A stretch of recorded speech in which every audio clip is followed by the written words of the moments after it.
Okay, so while the epoxy is drying, we want to start fitting this, the mag well into the back. So what we need to do beforehand, because we're going to paint this as well, so we want to drop this section off, so making sure that these tabs are removed, push that through,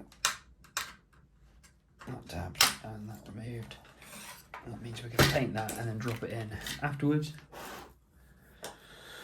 So all the stuff's just going to sit in there, so making sure that we know that's going to be absolutely fine. So what we're going to want to do is get our JB weld, our two-part JB weld, as we see there, mix a load of that, and then start dropping it in.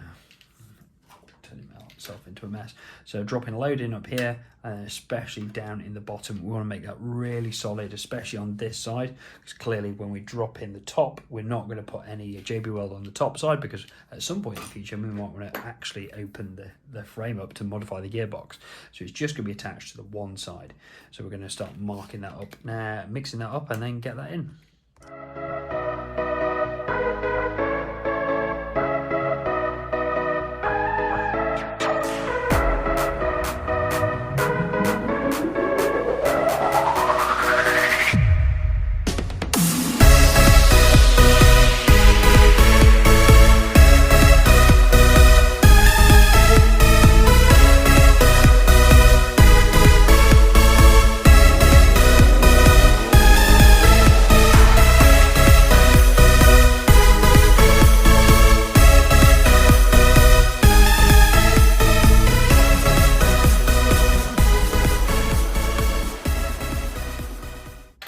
So the mag well's now solid from the two-part epoxy. That's absolutely solid. And now what we want to do is run the spring through and fit that. Effectively, once we get this spring in, if you had a slider on, you could either leave it or remove this spring, pull that back with a slider at the back position and secure the slider with a spring attached. That would either give you single shot all the time or automatic all the time. You close the rifle up and you would be absolutely done at this stage if you really wanted to. However, we're going to continue. We're going to run the spring in, show you how you do that, and then we'll obviously go on to the smaller mag with the actual bottom of the proper rifle attachment. We're going to look at a torchlight in one of the other videos, and we're also going to look at a fire selector as well, and I'll come to that shortly. So let's get the spring done in. So clearly we don't want to put too much bend in here, so what we want to do is take a bit of webbing out over here. So I've marked that there. I'm just going to create a little half crescent shape. The spring is then going to run underneath the gearbox. There's a little gap in here. It's going to run underneath here and just come out just ahead of the trigger. So what we might need to do is, we'll notice that in a little bit, sorry about the camera, I've just headbutted it, is take a little bit of webbing out there. So I'm going to get out of my little box of bits a little sander. I'm going to put that in my Dremel, and I'm going to start taking those bits off. Once I've got those bits in and that actually lines up and it sits nicely, I'm going to measure the spring. I'm then going to mark the spring, and then I'm going to cut it with the cutting end of the grinder. But first of all, I'm going to take out these bits.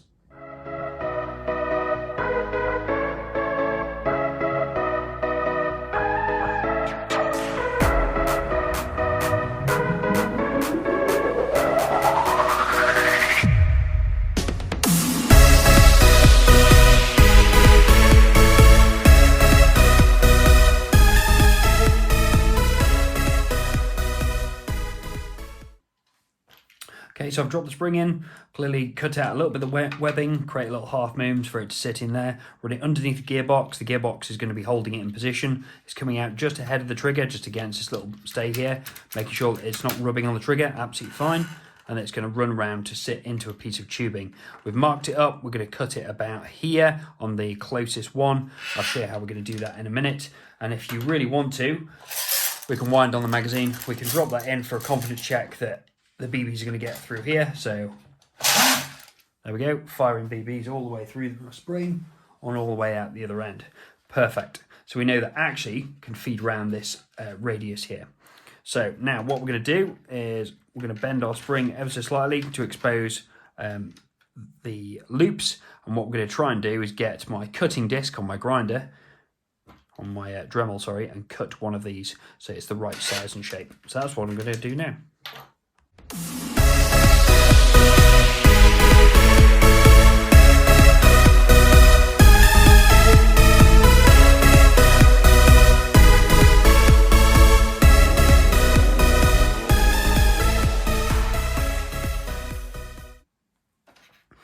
so now that we've cut our tube, we're going to get our small piece of tubing that we had before, and we're going to push that onto the end here. About there, should do it about halfway up. We're then going to route that round, move the electrics out of the way, and we're just going to feed that onto the hot unit itself.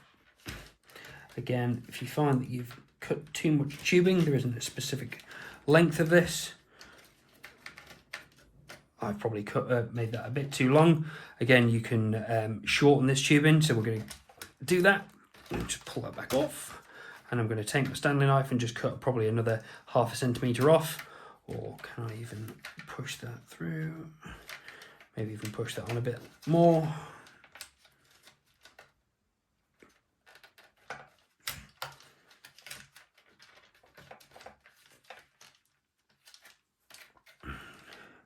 Yeah, it probably needs about 1/2 centimetre taken off that. So just kind of trial and error, just keep going at it until it's nice and snug. So I'm just going to take a bit more off.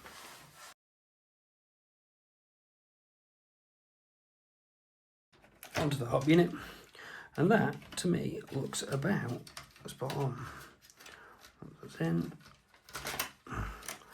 Push the spring in a bit more if you want it, so it's nice and snug against that. And there we go. So that's it, all against that. That's on there. You can test the feed.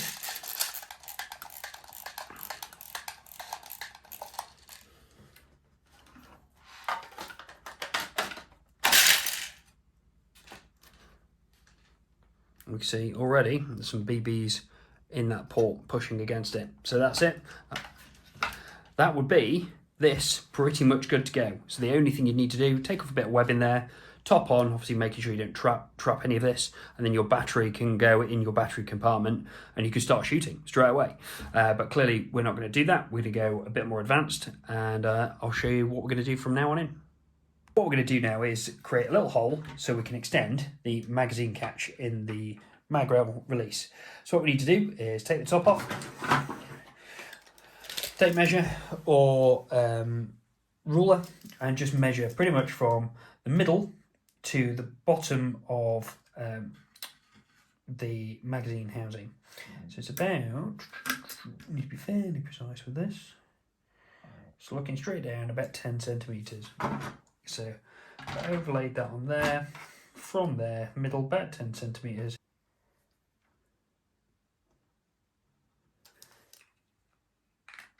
And I'm just going to mark that point on the shell.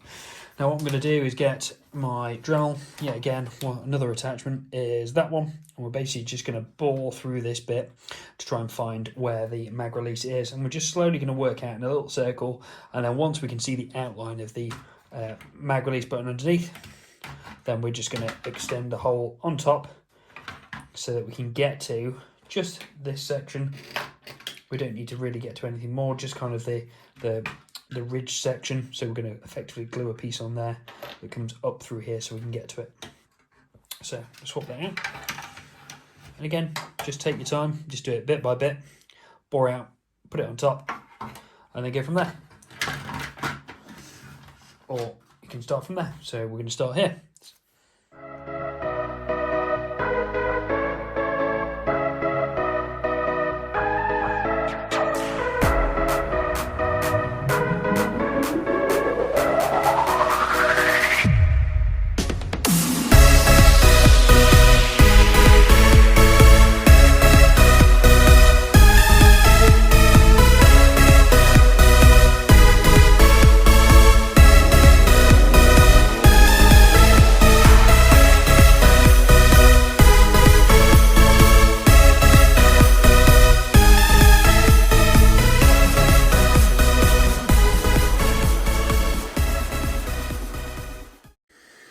So there we go, we've created our little hole just with a little bit of dremeling. We now can see in there, just make sure you can actually see it,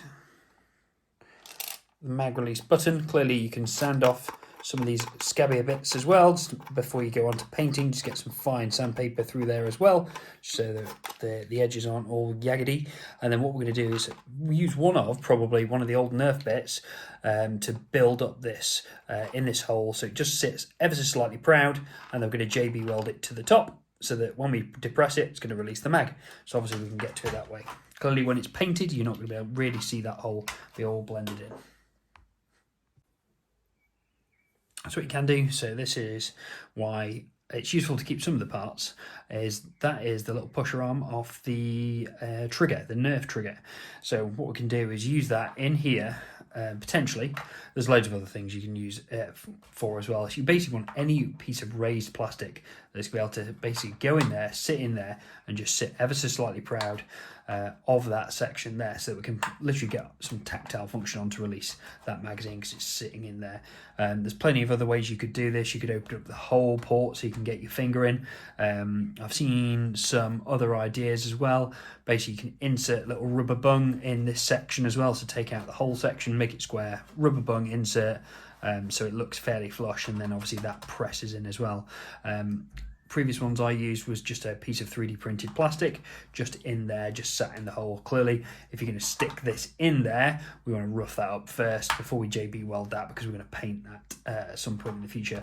But we are going to paint it the same colour as this, so with it just being slightly proud, it won't stick out or be too obvious. Clearly, if you wanted to make it obvious, you could.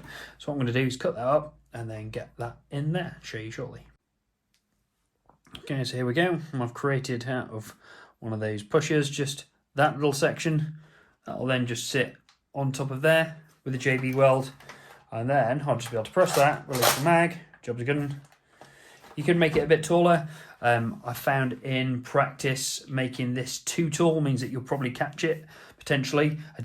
On the last one, I didn't JB weld it on at first, I just super glued it on top. So again, JB weld is going to give it a bit more probably strength in order to hold it in position, but that is pretty much just poking itself up the top.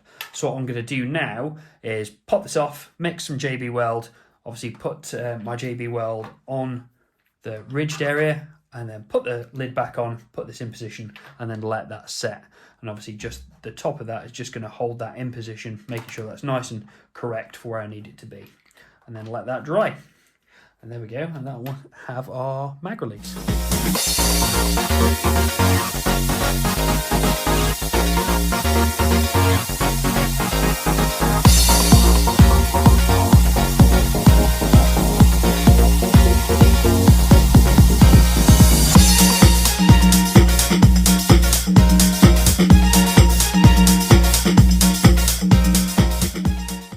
So here we go.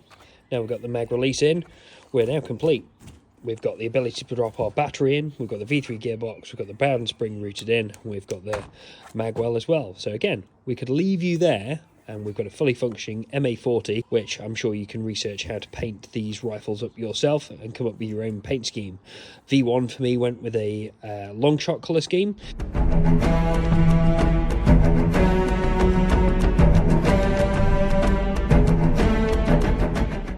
V2, I'll keep you interested, and we'll come back to one of the later videos when we look at some of the other stuff for what paint scheme we're going to do. So now we can go off and blast away to your heart's content. So we can drop the battery in.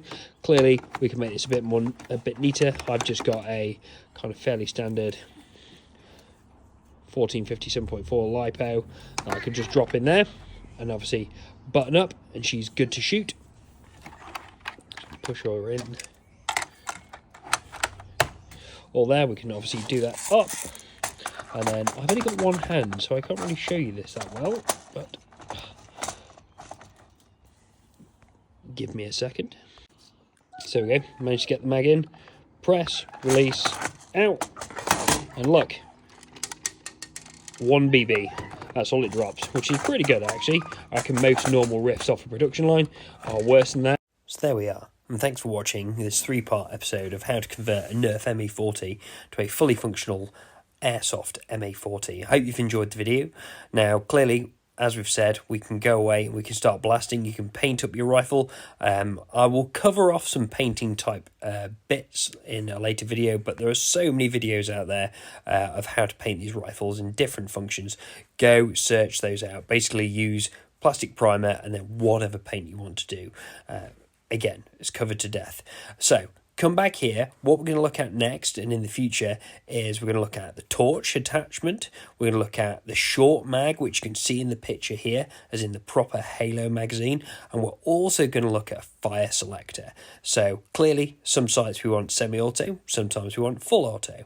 So we're going to incorporate a fire selector into this as well. So come back, let's look at the next videos and we'll go from there. But until then, here's some test firing footage and we'll see you back shortly.